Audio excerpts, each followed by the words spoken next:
இரும்பையும் மிதக்க வைத்த தேவன். கடனில்லா வாழ்வு. முன்னுரை. வேதாகமத்தில் எலிசா தீர்க்கதரிசியின் காலத்தில் நடந்த ஒரு அதிசயம். இக்காலத்திலும் ஒரு மனிதனின் வாழ்வு எப்படி உண்மையானது என்பதை விளக்கும் கதை இது. வேதாகம பின்னணி. 2 ராஜாக்கள் 6ஆம் அதிகாரம் 5-7 வரை. தீர்க்கதரிசிகளின் புத்திரரில் ஒருவன் யோர்தான் நதிக்கரையில் மரம் வெட்டும் போது அவன் கையில் இருந்த கோடாரி தண்ணீரில் விழுந்தது. அவன், ஐயோ, என் ஆண்டவனே, இது இரவலாக வாங்கப்பட்டது என்று கூவினான்.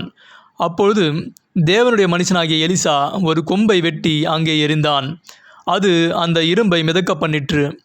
தற்கால சாட்சி. விசுவாசத்தின் வெற்றி. ஒரு மனிதன் தன் வாழ்வாதாரத்திற்காக வாங்கிய கடன் வட்டிக்கு மேல் வட்டியாக உயர்ந்தது. அவன் வசமிருந்த அசலை விட பல மடங்கு பெருகியது. இந்த கடன் பாரத்திலிருந்து நான் எப்படி விடுதலை பெறுவேன் என்று வேதனையோடு அவர் வேதாகமத்தை புரட்டிய போது மேலே குறிப்பிட்ட இரும்பு கோடாரி மிதந்த அற்புதத்தை வாசித்தார். அவர் கொண்ட விசுவாசம். ஆண்டவரே, அன்று பாரமான இரும்பை மிதக்க வைத்து அந்த ஏழை மனிதனின் கடனை தீர்க்க வழி செய்த நீர் இன்று என் பாரமான கடனையும் தீர்க்க வல்லவர் என்று முழு இதயத்தோடு மன்றாடினான்.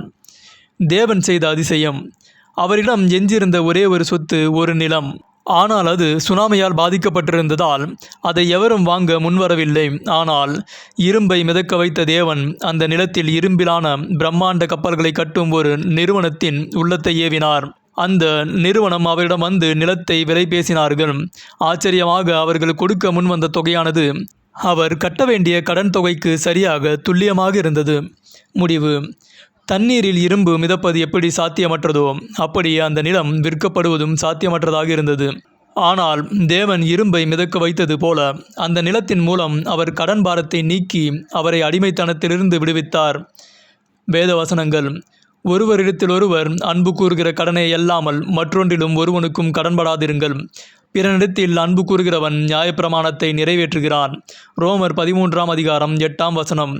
கடன் வாங்கினவன் கடன் கொடுத்தவனுக்கு அடிமை. நீதிமொழிகள் 22ஆம் அதிகாரம் 7ஆம் வசனம். சாராம்சம். கடன் பாரத்தில் தவிப்பது தேவனுடைய சித்தமல்ல. நாம் யாருக்கும் அடிமையாகாமல் சுதந்திரமாக அவரை ஆராதிக்கவே அவர் விரும்புகிறார். இரும்பை மிதக்க வைத்த தேவன் உங்கள் கடன் பாரத்தையும் நிச்சயம் நீக்க வைப்பார். ஆமேன்.